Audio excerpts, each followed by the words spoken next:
Defensores de los derechos indígenas en América Latina. En los últimos años, la región de Latinoamérica ha sido considerada como la más violenta del mundo. Esto a pesar de la falta de conflictos interregionales o internacionales. Ejemplo de ello son los estudios que señalan que solo en 4 países del continente americano se cometen la cuarta parte de todos los asesinatos del mundo. Y de las 50 ciudades más violentas del planeta, desafortunadamente 43 son latinoamericanas. Las causas de la violencia en esta región son múltiples y están asociadas a los graves problemas estructurales, sociales, económicos y políticos que exhibe la región. De allí que la violencia no se presenta de igual forma en todo el continente. En este video nos enfocaremos principalmente en los grupos indígenas y en cómo viven ellos estos altos niveles de violencia, ya que sus comunidades se han visto constantemente afectadas por ella. América Latina es el continente de más alta demografía indígena del planeta, con un total de 826 pueblos indígenas y una población estimada en 45 millones, poco menos del 10% de la población total de la región. En general, estas comunidades han estado ubicadas dentro de las zonas más pobres de cada país.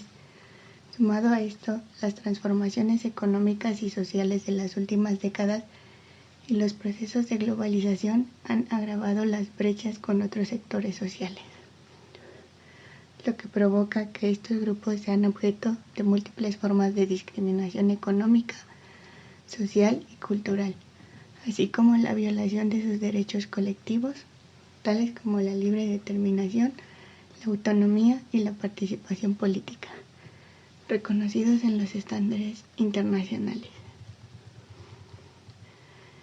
El ámbito en que se ve una constante violación a sus derechos es en el referido a la protección efectiva de las tierras, territorio y recursos naturales de estos pueblos, los que se ven afectados por la imposición, muchas veces sin consulta y sin participación, en los beneficios de proyectos de inversión extractivos o de infraestructura promovidos por los estados.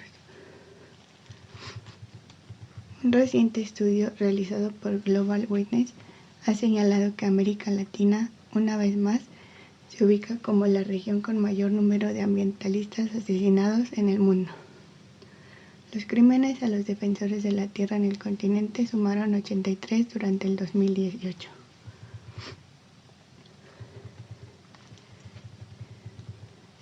El mismo año, 2 países latinoamericanos generaron especial preocupación por la situación que enfrentaban sus líderes ambientales. El primero de ellos es Colombia, que ocupa el segundo lugar a nivel mundial con 24 crímenes registrados, detrás de Filipinas, que tuvo 30 asesinatos.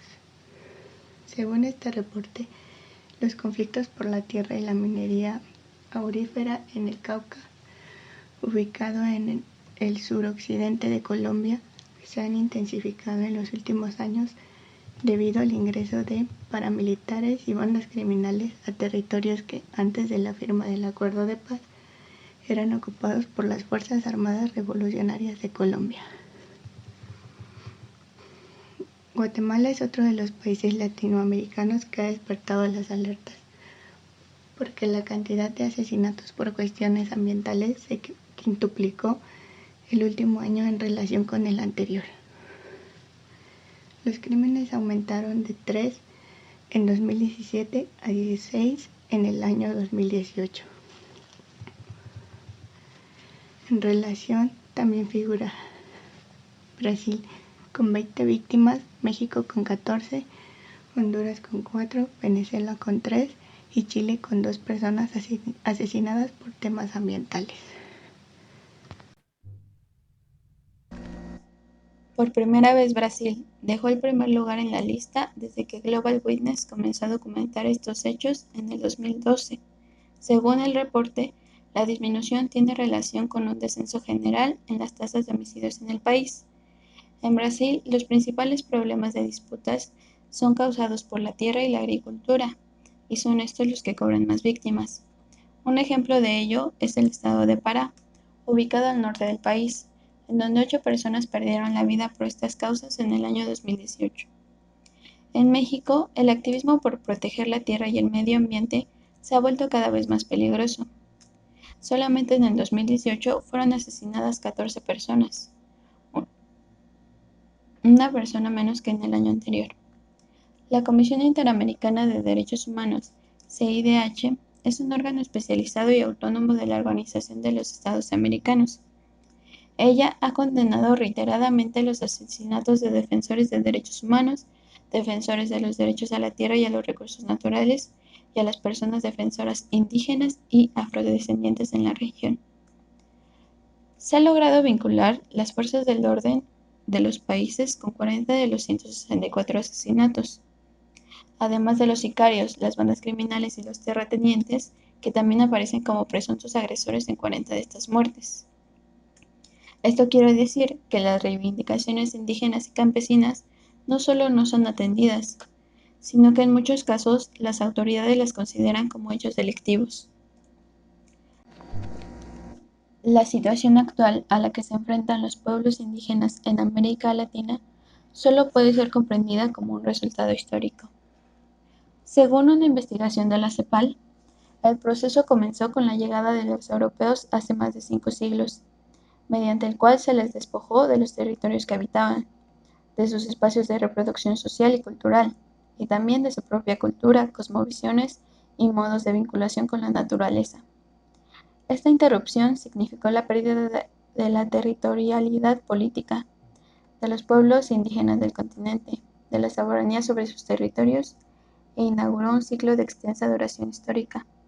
No fue solo la maquinaria bélica la que ayudó a la ocupación europea del continente y el despoblamiento de sus históricos habitantes, sino también la carga de enfermedades que los europeos trajeron consigo, y que diezmaron gravemente a las poblaciones originarias. A la introducción de nuevas enfermedades como la viruela, el sarampión, la fiebre amarilla y la malaria, se sumó el sometimiento a trabajos forzados y a castigos inhumanos. El autor de Nevan estima que en la época de los primeros contactos con europeos vivían 57.3 millones de personas indígenas en todo el continente, de las cuales 47 millones habitaban en los países hoy denominados como latinoamericanos. Sin embargo, se estima que 130 años después esta población había disminuido en un 90%, y que la población indígena del Caribe casi fue exterminada en menos de medio siglo. A la ocupación justificada en el concepto de tierra de nadie, se sumó la creación de instituciones destinadas a explotar y aprovechar el trabajo de las personas indígenas. Años después, la desposesión indígena se profundizó con los procesos independentistas. La consolidación de los nuevos estados nacionales aumentó esta desposesión mediante la adaptación de marcos jurídicos que privilegiaron las formas privadas de propiedad y establecieron la primacía del derecho individual por sobre el colectivo. Hacia fines del siglo XIX, la doctrina de tierra de nadie era justificada por las necesidades de la geopolítica y la expansión de las fronteras agrícolas y ganaderas, con campañas militares que continuaron diezmando a la población de los pueblos indígenas, especialmente en Argentina y Chile. A mediados del siglo XX, con los procesos de colonización en la Amazonia y otras zonas periféricas de la región, tuvo lugar un segundo ciclo de desterritorialización de los pueblos indígenas, con graves consecuencias sobre sus condiciones de vida. Más recientemente, el ciclo de la presión extractiva sobre los recursos naturales por parte de las empresas nacionales y transnacionales y la ejecución de grandes obras civiles con impactos negativos sobre los ecosistemas han irrumpido con fuerza inusitada en todo el continente, agravando el cuadro histórico de despojo y vulnerabilidad. El último y más reciente ciclo, el de la apropiación de los conocimientos tradicionales, la biodiversidad asociada a estos y los recursos genéticos, es el corolario de este extenso proceso histórico de desposesión de los pueblos indígenas de América Latina. Sin embargo, en cada uno de estos ciclos y episodios hubo procesos de resistencia indígena, hasta la instauración de nuevos status quo, políticos y territoriales, periodos en que sus poblaciones se han ido recuperando demográficamente. Para explicar mejor el tema, analizaremos los casos de México y Brasil, países que han perdido una gran parte de su población indígena desde el periodo de la colonización hasta nuestros días, y en los que se han reportado varias muertes de defensores en estos pueblos. México limita al norte con Estados Unidos de América, al sur y oeste con el Océano Pacífico, al este con el Golfo de México y el Mar Caribe, y al sureste con Guatemala y Belice. Esta posición facilita la comercialización, ya que está al lado de la economía más importante del mundo, Estados Unidos, y su conexión con el Océano Pacífico y Golfo de México lo hace tener una extensión marítima de gran alcance.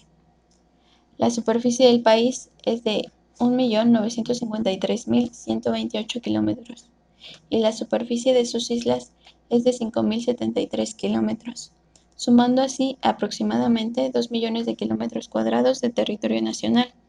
Por su extensión territorial, México ocupa el 13º lugar entre los países más grandes del mundo, y respecto al continente americano, ocupa el 5.º lugar después de Canadá, Estados Unidos de América y Brasil y Argentina. La historia de los pueblos indígenas mexicanos se inició hace más de 10.000 años, cuando los primeros grupos de seres humanos provenientes de Asia y del norte de América llegaron al territorio de lo que hoy es nuestro país. Ya desde entonces estos grupos hablaban idiomas diferentes y tenían tradiciones culturales distintas.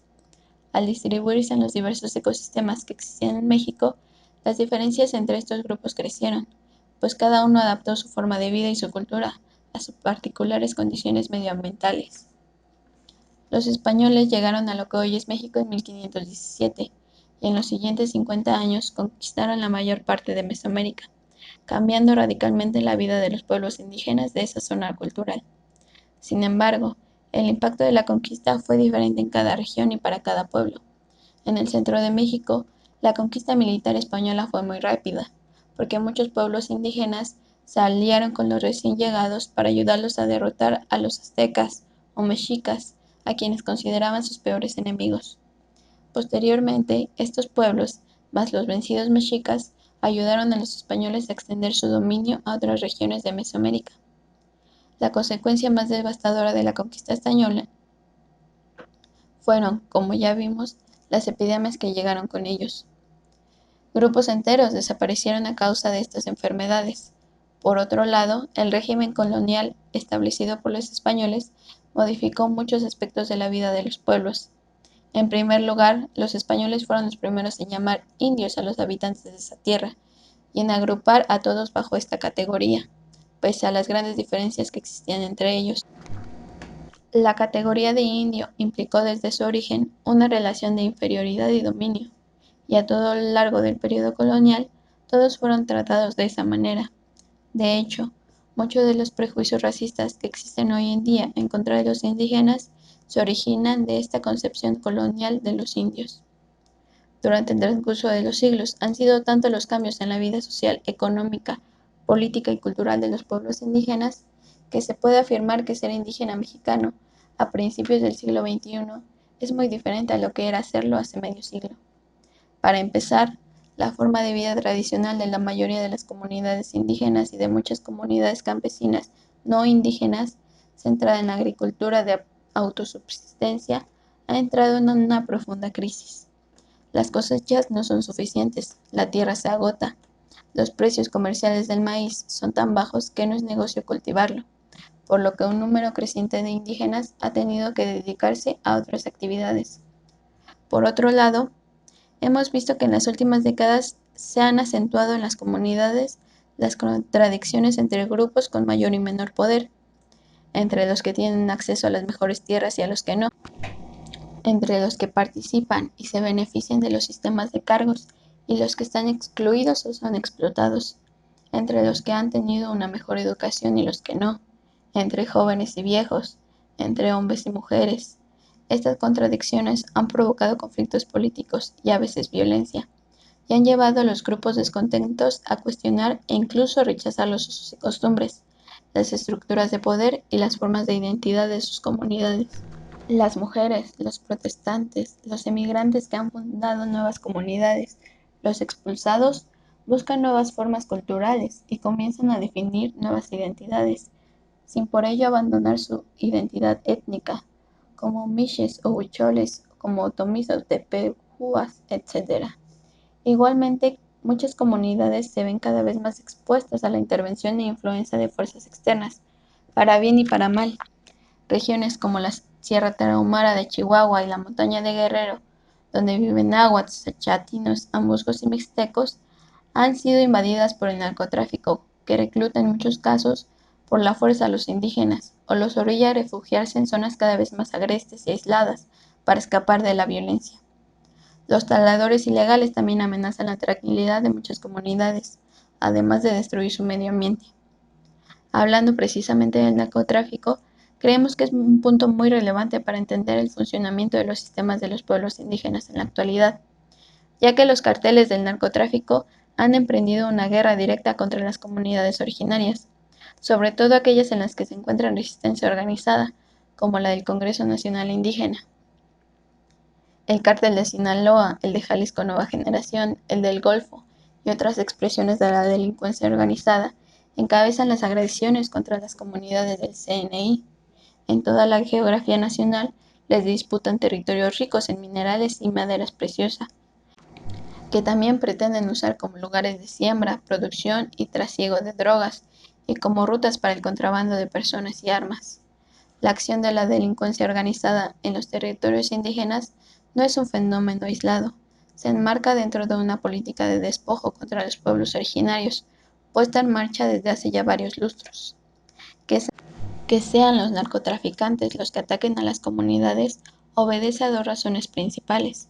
Una, porque los bienes que les interesan están en territorios indígenas. Quieren tener el control del lugar donde se producen las mercancías que comercian. Y si quien se opone es un pueblo indígena, pues se van contra el pueblo indígena. La segunda es que grupos del narcotráfico a veces tienen colusión directa con el Estado. Entonces el Estado les deja hacer porque les sirven como una cuña y como una manera de debilitar justamente los procesos autonómicos de los pueblos indígenas. En las últimas décadas, las diversas ramas del gobierno han tenido una creciente participación en la vida y los asuntos de las comunidades indígenas. Los servicios públicos de salud y educación, electricidad y comunicaciones llegan a más de ellas.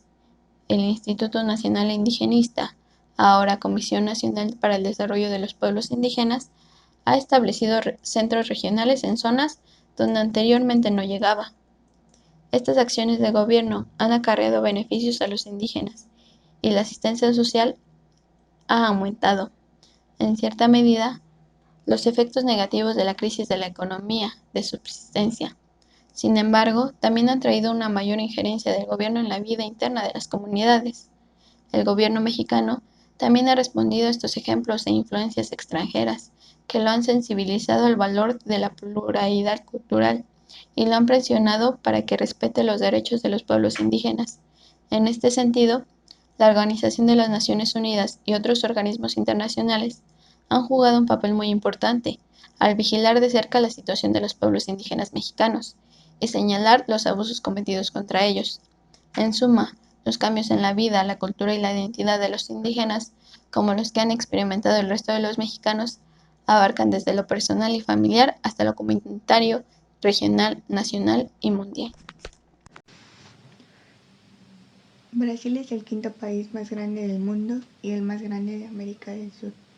Cuenta con una superficie de 8.511.965 kilómetros cuadrados y con una población de 209.438.059 habitantes. Esto de acuerdo con el Censo de Población de 2018 realizado por el Instituto Brasileño de Geografía y Estadística. Sus condiciones climáticas corresponden a un clima templado subtropical. Según el sistema de Köppen, una de las clasificaciones climáticas más utilizadas, Brasil cuenta con 6 subtipos climáticos principales: ecuatorial, tropical, semiárido, tropical de altitud, templado y subtropical.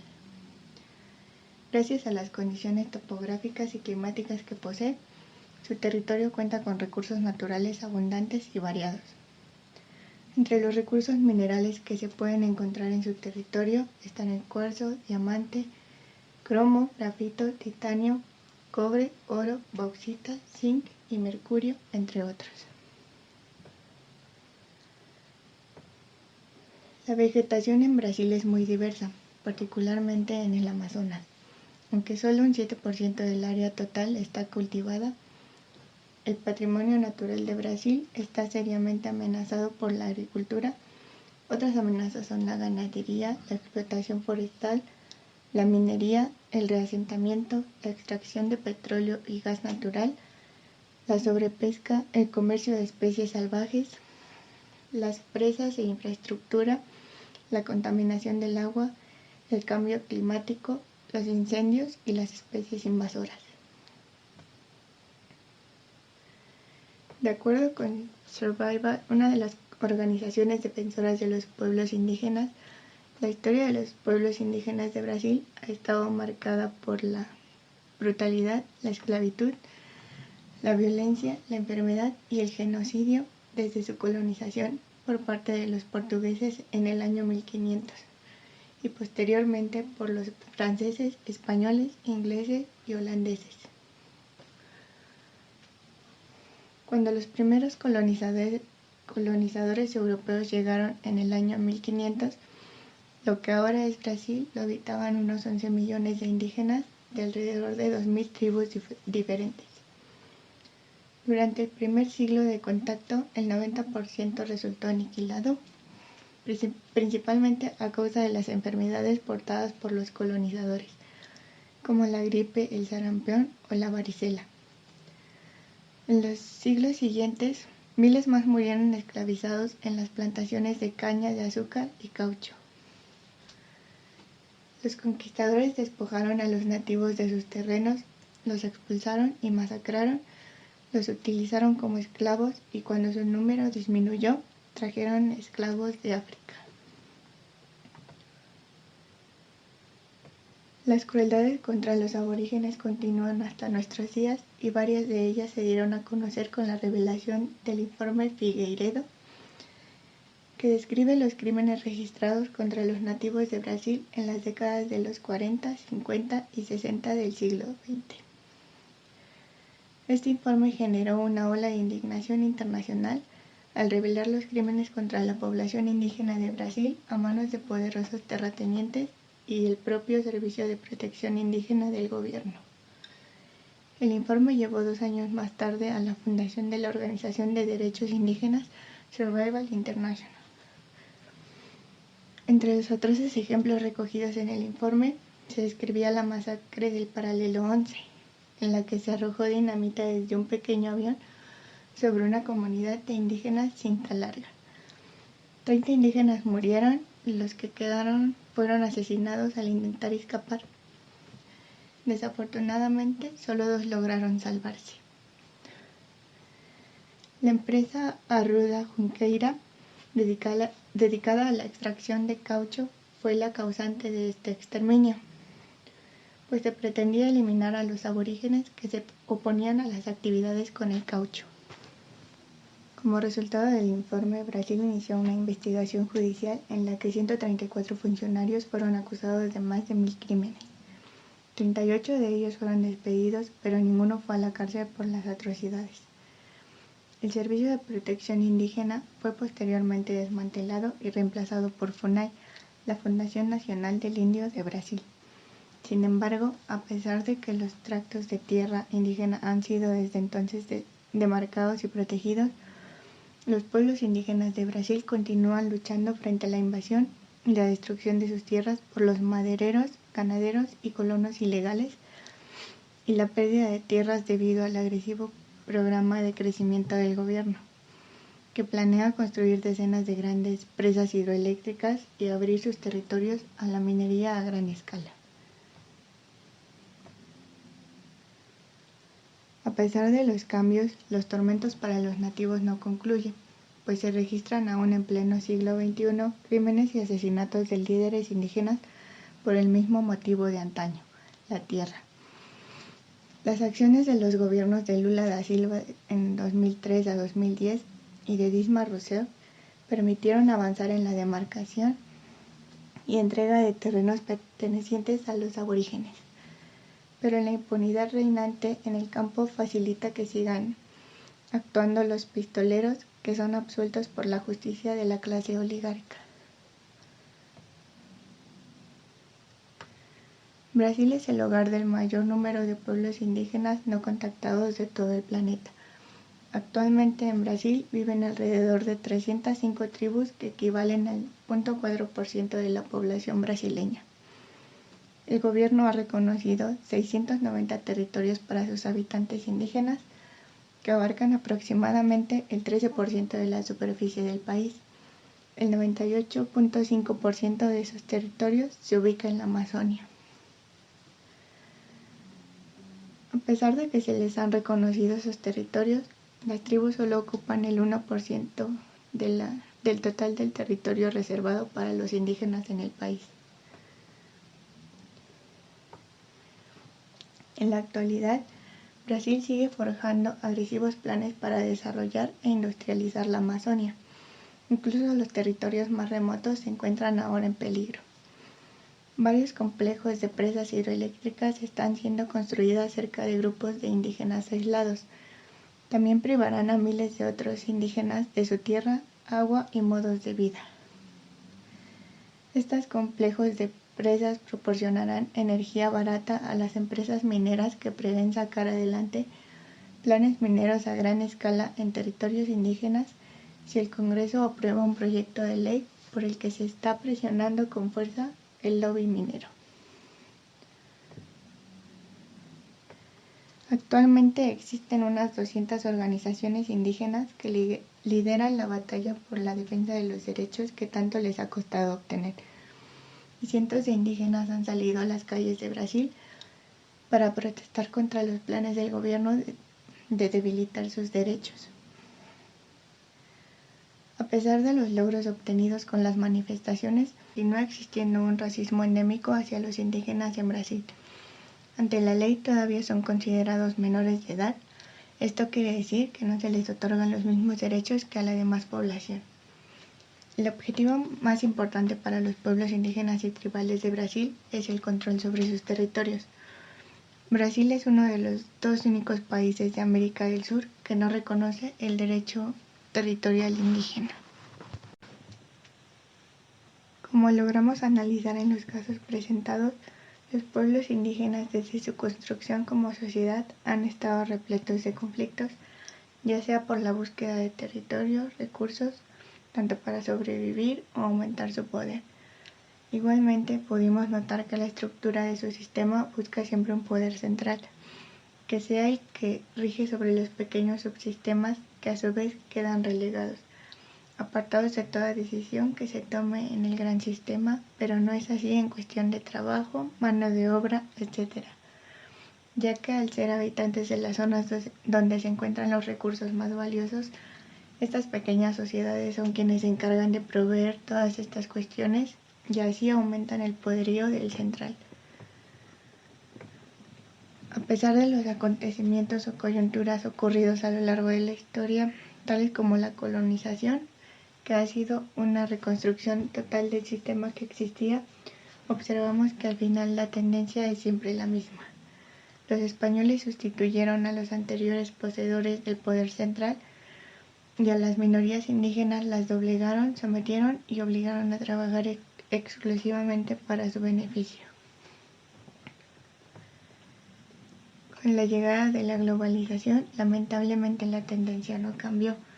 A pesar de ser un modelo que defiende con gran ferocidad la protección de los derechos humanos, podemos observar que con la búsqueda de fortalecer su poder económico, los estados y empresas han contribuido a repetir la tendencia de los pueblos originarios, ya que los obligan a salir de sus territorios, ya sea vivos o muertos, para ellos poder explotar los recursos que aún son vastos en esas zonas, ignorando los deseos y necesidades de estas comunidades. Incluso dentro de sus mismos estados, estos pueblos son denigrados, ignorados, discriminados, apartados de toda forma de participación, a pesar de que se ponen en juego sus territorios, viviendas y propiedades. Las situaciones a las que se enfrentan los defensores de los pueblos indígenas son preocupantes, por lo que se requiere una implementación de medidas por parte del Estado para atender sus peticiones, protegerlos y mejorar sus condiciones de vida. Igualmente se requiere de sanciones para los responsables materiales e intelectuales de los asesinatos de estos defensores. Desafortunadamente, en estas regiones es difícil implementar este tipo de normas. Esto debido a la poca importancia que tienen estos pueblos para los gobiernos y la sociedad. Para lograrlo se tendrían que abandonar los grandes proyectos mineros y explotación de otros materiales, así como la construcción de carreteras, inmobiliarias u otros proyectos que significan un gran ingreso económico para el país. Por otra parte, hace falta concientizar a la sociedad sobre la importancia de estos pueblos y sobre las consecuencias que generarían sus desapariciones. Lamentablemente, en América Latina existe el racismo y discriminación hacia las personas provenientes de los pueblos indígenas y hacia sus costumbres, lo que es un problema porque si la sociedad no toma en cuenta a estos grupos y las difíciles situaciones por las que siguen pasando, los involucrados en las muertes de los defensores seguirán quedando impunes, los casos serán ocultados o negados y las autoridades difícilmente incluirán las necesidades de estos pueblos en las leyes si no hay quienes se opongan a su desaparición.